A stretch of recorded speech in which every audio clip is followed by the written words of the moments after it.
the government one, obviously, or unsurprisingly, is filled with methodological errors. And if you can just go look at the report, the way they count the figures, they make mistakes and stuff like that.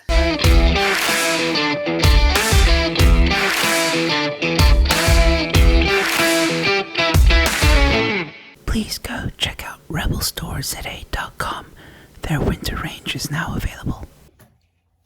Hello, ladies and gentlemen, and welcome to Real Moments. Real Moments are clips from videos or interviews that I think you might find interesting. I know some of you may not have the time to watch the full hour-long video or interview, so I thought these Real Moments can also double up as a bit of a teaser, if you will.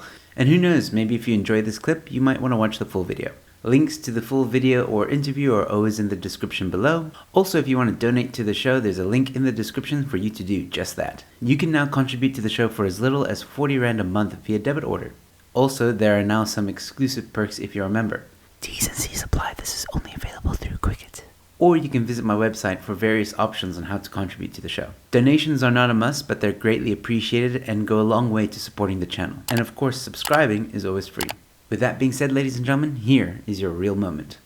And that's what needs to be taken away. But I remember once in one of your documentaries, you said that it's not actually 75% of the land. That's a lie. Yep. So these distorted figures about land ownership is very, very shocking. And so one of the things is 75. When we often hear people, someone repeated it again. So I think the president. I think the president or the deputy president. This thing that white people own 80% of the land. It's completely ludicrous. It's easy to prove wrong because government owns about a quarter of the land. One study found them to own and control about 24%. I think there was another one that said 26%. So let's say 25%. So if government already owns and controls 25% of the land in this country, how can white people own 80%? It doesn't add up. But there was a study on this, and that's how they distort the figures. There was a study by two studies. One was by Agri-SA, and one was by I think the Department of Land Reform did this audit. Might have been the Department of Agriculture, the land ownership audit, and it's the government one, obviously, or unsurprisingly, is filled with methodological errors. And if you can just go look at the report, the way they count the figures, they make mistakes and stuff like that.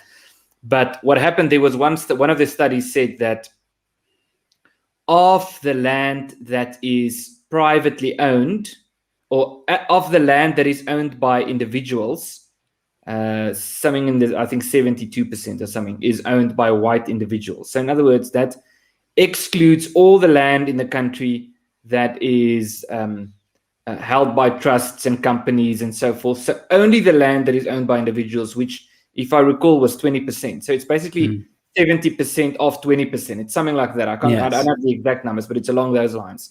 It's actually the real number. It's like 70% of 20%. That's how much land is owned by white individuals. But didn't they do the same? Sorry, but I want to mention this because to your case here, they did the same thing with education figures. They said, I think it was just before COVID in 2019, 2018, they were boasting. ANC was boasting about how a lot of matrics got 80% or something like that, or I can't remember the exact thing, but they twisted it in a way that was basically saying the majority of matrics won, or not won, sorry, passed, but it was of a 80% of another percentage. They missed out that part, you know? So like it's they do this all the time. They twist the figures. But anyway, go on.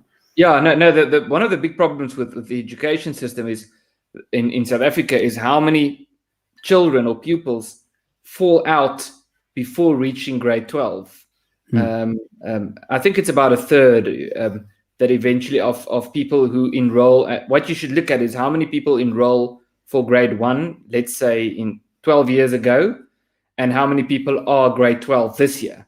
And how many of them pass. So that's actually what you should look at. Is you should look at the pass rate if you want to be really honest and really frank and face the brutal facts. Like I think was it Stephen Covey who said that. Then what you need to look at is how many what's the percentage of people who pass 12 years after they enrolled in grade 1? And then it's like 30% or something in South Africa. It's extremely low. But the other thing is with the pass rate is they just dropped the standard. So one of my favorite comments on Twitter was when people started calling Panyaza Lesufi Mr. 30%, because he's this guy who pushes this thing of dropping the pass rate to sort of boost the education system. And again, it's completely detached from reality. It's some utopian, fictitious fantasy world that he lives in, to think that you can fix an education system by dropping the pass rate. It's really laughable. It's laughable, but some of these ANCs, they actually think these ideas are good ideas. And it's the same thing. So with them saying, no, we're going to basically have the same policies as was implemented by Robert Mugabe, but we're not going to have violence. So it's going to be done without violence. So the question of whether there would be violence doesn't depend on whether they say there will be violence. It depends on whether people actually defend their property. And of course they will. If someone shows up and tries to chase me and my family off my property, I'm going to resist, which means there's going to be violence. So you cannot simply declare that there will not be violence if you take people's private property, because there will be violence. And that, ladies and gentlemen, was your real moment. This is your second reminder to please subscribe to my channel.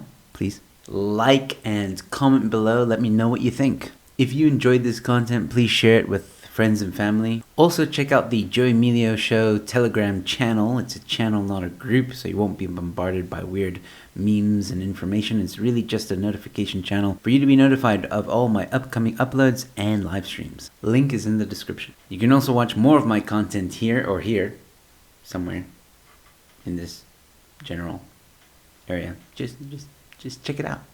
You might like it. With that being said, ladies and gentlemen, stay safe, be kind to one another, and I'll see you at the next one. Cheers.